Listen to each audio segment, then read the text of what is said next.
Good morning, good afternoon, good evening, wherever you are, whatever you're doing, and welcome to another episode of the Daily Red for Anfield Index. It is a new month, isn't it? It is Saturday, the 1st of November. So after an absolutely shy October, everyone is hoping the Reds' fortunes will be better. And it's got to start tonight, hasn't it? Because in around 8 hours or so time, the Reds will kick off against Aston Villa under the lights at Anfield, where, however I think you dress it up, it's a must win. I can't really describe it any other way at all. With fixtures coming against Real Madrid in midweek and then Manchester City away, if Liverpool are not successful today, and success means 3 points, no other way about it, it will just be an absolute nightmare situation. The pressure on Arne Slot and those players will ratchet up another level. I'm your host, Dave Davies, coming to you from pretty sunny Edinburgh. Not for too long, though, because literally, as I finish this podcast, it's on the motorway down to Anfield, fucking praying for 3 points. It's almost a bit of a, I don't know, I genuinely don't know what's going to happen today. I've got a feeling, and I hope the feeling that I've got in my head is wrong and the feeling in my heart is the right one. But we shall see. 8 o'clock tonight. And we'll do what we always do on Saturday, Daily Red, because it's the start of the weekend, a bit of a scan of the table, which doesn't make for cheeriest reading. I mean, you've got to scroll down. Look at that, people. Below Arsenal, 7 points adrift. One behind Manchester United. Think how shite Manchester United are. Then again, maybe it's telling that if everyone says think how good, quote unquote, United fans are telling you, we're a point behind. But yeah, it's just huge. And this game today against the team in 8th, who the form guide couldn't be any different, could it, to us? We're coming off those 4 losses in a row in the Premier League. They've won 4 in a row, including Manchester City. That, just got to win, haven't we? Some other interesting matches today. United go away to Forest, but a nice little appetizer, I'd say, there in that regard. Just before this one at 8, Spurs, Chelsea, 5:30 at the Tottenham Stadium. But you don't really give a fuck, do you? It's all just about this game. And as always, appreciate the comments, love the interaction. So feel free to throw your thoughts, share those in the chat panel via YouTube, people, because the reactions, the feelings are mixed. You can sense it in the fan base. You go, a bit of a sense of trepidation, I think, of what's to come. But the other side of, come on, let's face into this. And in terms of let's face into this, the people who should be talking have been talking. It is interesting what Arne Slot and Virgil van Dijk have been saying. So we'll go with the captain first of all. None of us likes what is happening, but believe me when I say we have full confidence in the quality and character of this team. I see the work that is being put in on a daily basis and the ability of our players, but now we have to go out there and show it on the pitch. Everyone, myself included, has to stand up and be counted. Damn right. Absolutely spot on. It's almost, he's going to have program notes, the skipper, of course he is. But as Virgil van Dijk knows, the time for talking is over a little bit now. As he put it, everyone has to, stand up and be counted, go out there and show it on the pitch. And that includes the captain, who hasn't been anywhere near his standard in the last few games. We're talking the best defender in the world. I'm not interested in what anyone says about anyone else. And yes, out of form, but still the best defender in the world, a million miles off his standard. And a few have called him on it, I think quite rightly, that, screaming at other people like Kirk has at certain times, who I know hasn't been playing well, but you're looking to Virgil to be that imperious one, unite that backline, aren't them? Get them organised, get them in position. And for want of a better phrase, I think he's looked rattled in a few games recently. Yeah? As he said, everyone, including myself, absolutely has to stand up and be counted. If he plays to his level, That's the best starting point possible, isn't it? And a few thoughts starting to come in there as well. Jason saying, let's all now just become one. We're Liverpool fans. Let's act like it. Yeah, I think it as, if I'm pronouncing this right, Arna get to the chopper slot. What a name that is for a YouTube account. The ground has to be loud tonight as well. I agree with that. It's Anfield under the lights. It's late. So we'll have a few bevies. We'll be there. But as I can see people talking about the atmosphere, the players have to bring it as well. It works in cohesion, doesn't it? That for that wall of sound to exist, you need the players doing their job at the same time. Captain's word, everyone has to stand up and be counted. And yet, talking about Virgil's words, to be honest, is probably not the most covered, shall we say, or the ones that have been doing the rounds the most since last night and this morning, mainly because Arne Slot did an embargo. So that dropped at 10:30 last night, didn't it? And there was a sort of three real interesting bits to pull out for you on this. So the first one that's obviously come up, and it was, just to be clear, it was right for journalists to ask this at this time, and it was right for them to ask it about or answer it in the press conference before about his contract. But he was clearly asked about the support from FSG in the hierarchy. And what he said was, I mainly speak to Richard and once in a while to the others, as in Michael Edwards and FSG. They also see similar things to what I see. For me, the conversations haven't changed a lot. We'll never get true serum injected into Arne Slot and know exactly what those discussions happen. But I don't think he was going to say anything else. And he also talked to the embargo about, we got their support. They see things the same way. And maybe, it's guessing, isn't it? There might be a bit of feeding into that of, you can't say 450 million and squad depth or transition, but maybe understanding the churn, if you want to call it that, would have an effect. The tragedy of the Diogo Jota situation and how that would affect the players as well. So maybe that there is that understanding or that cohesion between the top and Arne Slot. But also make no mistake, this is for FSG a business and they're making it on a business decision. And whilst Arne Slot is in contention, I think he'll get top four. I believe that he will enjoy sort of a safety net, safety blanket, if you want to call that. But I think if they're in any doubt that he will achieve that, I think they will pull the trigger. So before people get into this bollocks about, is this saying Slot? No, it's not saying Slot out by any means at all. I want him to turn it around. I've got faith in him, but he needs to start learning quickly and stop making the mistakes repeatedly, because that's the biggest concern at the moment. As long as he's there in the top four picture or around it, I think they'll back him. That could well change, though, if we lose tonight, and the games we've got coming up as well. So he will know there's pressure on his position. Zero doubt about it at all. And he was quite honest and frank when you look at some of the other quotes in the embargo. Look at this.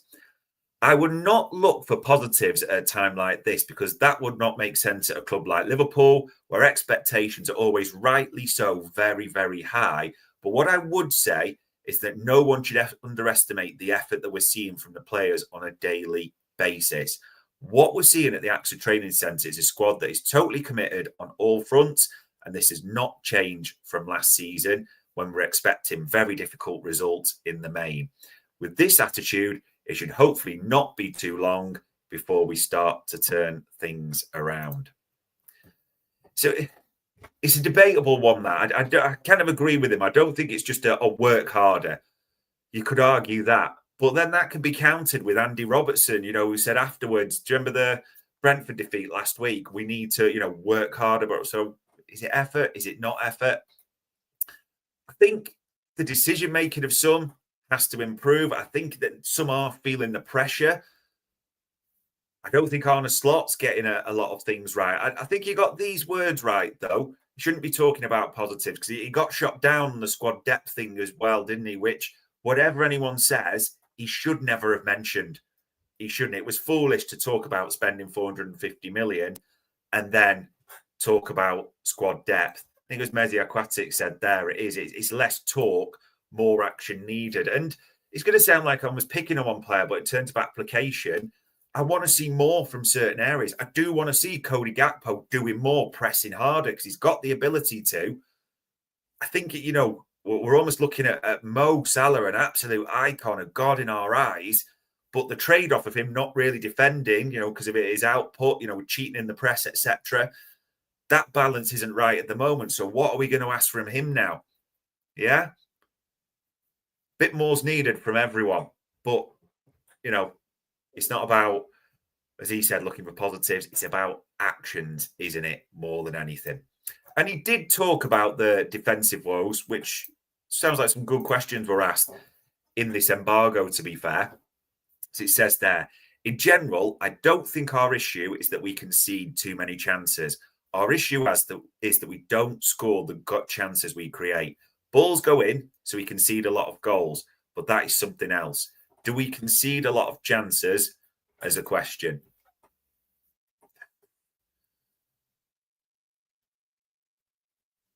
You could argue if the issue is they don't concede too many chances, and there's a small mitigation. You can maybe see they're unlucky, but I can't really step into that because it's a repeated pattern now, isn't it? We go 1-0 down off a soft goal normally, someone switching off at the back, a set piece, something like that. So, that's the issue for me ultimately. Especially we don't give too many chances. Well, we're giving enough up that we're conceding goals and we're losing games. So I'm struggling to step into that with Arne Slot at the moment. I think as a team, I said this the other week, but it's all right to say it. We're a little bit weak, aren't we? There is a blueprint to beat this Liverpool side. You can't argue with it. Get the ball forward, get it forward quickly, pick up the second balls because they won't, and you'll get joy. That's the blueprint. It's not rocket science, isn't it? Teams are not having to play brilliantly to beat us.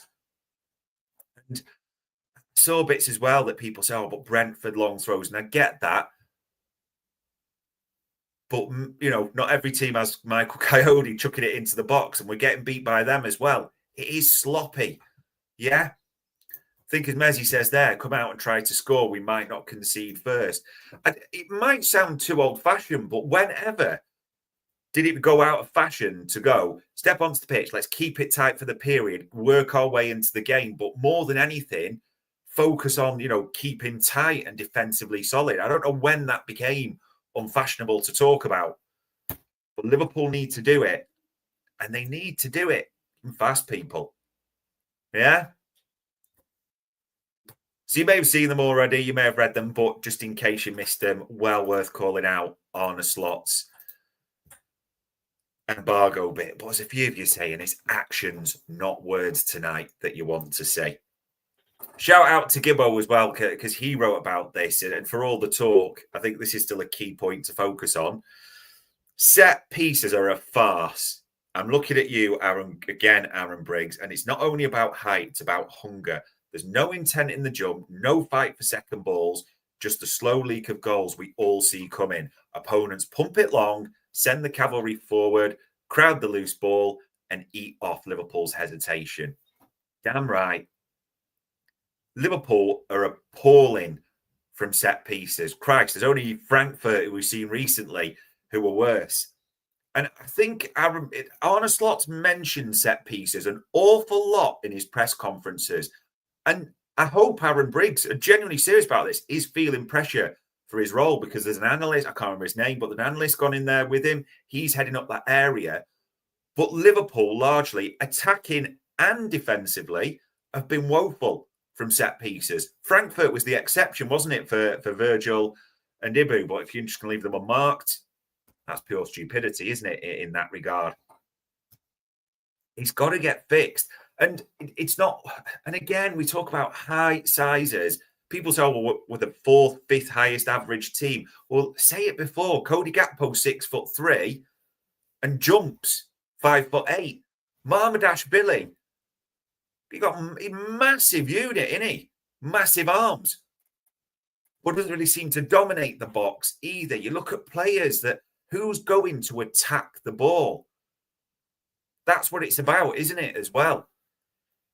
as a collective, it's got to be better. But absolutely, Aaron Briggs is responsible for the set piece element. We've got to do better. He has got to do better as well. It's right. All these people, players, staff, Arne Slot, they should all feel pressure right now. Not underselling this. It's a massive game. It's just huge. And interestingly, it's in the chat panel as I'm reading it, different reactions, it's fair to say as well, or different feelings. Some there saying struggling to see it, think it'll just be a carry on from what it's been before. Some, get behind it. And I get it. It really is which one you feel, but it's them players, that staff that have got to do it, haven't they? In terms of other AI content or just a few things that are worth calling out, don't know if you clocked it. Bit weird, the Christmas period. See that bit about one game, over Boxing Day? That's shite. I love Boxing Day. Boxing Day is about having things like a chocolate orange and some after eights for your breakfast. Just drinking a bit more because you're still pissed, up from yesterday. Having fun, but also, maybe catching up with some relatives, a bit of a turkey curry, throw it in the mix. But watching football, that's what Boxing Day is about. So just another thing, the Premier League completely ballsed up. In terms of our fixtures as well, just wants to know over the festive period, we do play on the 27th. That's still the same. But New Year's Day, Leeds at home. Then, 3 in a week, like Europa style, that isn't it? Thursday, 1st of Jan, Leeds at home. Sunday, January the 4th, Fulham away. And then Thursday, January the 8th, Arsenal away. So 3 in a week festive period. Although it's weird because a bit of a gap between the 27th and the 1st of January. Not sure I'm a fan of that, but yeah, just important to know. Boxing Day is brilliant for fixtures. I'm genuinely annoyed they've changed that, but can't really do anything about it either, can we? And the only other thing to know seems to be a bit of a debate, so I didn't want to bring the article up. Egypt are looking to call up Mo Salah and Marmoush, aren't they, a little bit earlier for their fixtures into AFCON as well. Seems to be a mix of articles as to whether they can do that. So I didn't want to say like they definitely can, they definitely can't, because I'm genuinely reading 2 journalists this morning with different opinions, but just putting it on your radar there. So we'll see which of those, if any of them, is Mo Salah around for. In terms of other content for you, we have got you covered all the way through to kick off if you want, ladies and gents. Even stuff from the last few days. You had Grizz and Keith last night talking about this and all the things coming up this week. We did post-conference press and reviewed what Arne Slot, and he was asked some good questions, I've got to be honest, at the press conference today. Even later on going through as well, you'll have Jack doing the watch along before, so that'll start about half an hour before. You'll have post-match as well with Gags, whoever's running the show there on YouTube. You'll have the Raw Boys, so Trev, Dave, everyone talking about the game afterwards. And fingers crossed, praise be to fucking baby Jesus and the orphans, we're talking about it in a positive sense. Which only brings the final real thing to talk about for you. In terms of the lineup, I actually don't think it's that complicated at all, personally. It's Marmadashvili in nets. I've seen people talk about Freddie Woodman, but he's there because he's, with respect to Freddie Woodman, because he's homegrown. He's a third goalkeeper. Marmadashvili is going to be the future, so they've got to try and, get him working. And maybe, just a little tip, if we could all remind the players that Marmadashvili is left-footed, that would be freaking helpful at the same time as well. In terms of the back four, I actually think this is easy to pick as well with the back four. It's going to be Virgil Adibou. Of course it is at centre-back.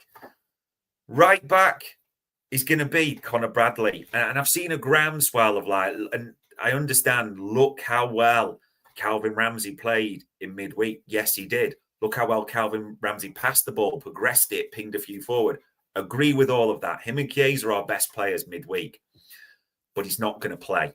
He's hardly played any football. He's not been around the first team. In fact, if it hadn't been Carabao, he wouldn't be playing at all. You have to be honest about that. And for anyone saying, oh, but look at what he's done, he'll get in, I'm not dismissing that. But that doesn't influence Arne Slot. Look at Chiesa. Look at how well Chiesa plays time and time again in cups, in leagues, when he comes on, etc. We must have said this a billion times. It doesn't sway Arne Slot at all. So Calvin Ramsey might get on the bench, but he's not going to start in this one. It's Connor Bradley at right back. And generally, I think if you look at the subs and the way it worked in midweek, I think Andy Robertson will start a left back at this one. Yeah. I don't think there's any debate. I think Kirkes has had a tough time recently. Bournemouth was a real low point as well. I wouldn't be surprised if he'd already thought, I want to take him out for that. And Kathy's saying that most of us can see what needs doing. I think we can. And yet Slot can't or won't see what needs to doing to get results. It is strange for a great coach. It's strange as well that doesn't seem to be learning the lessons a little bit. Christ, let's just pray we see some learning tonight.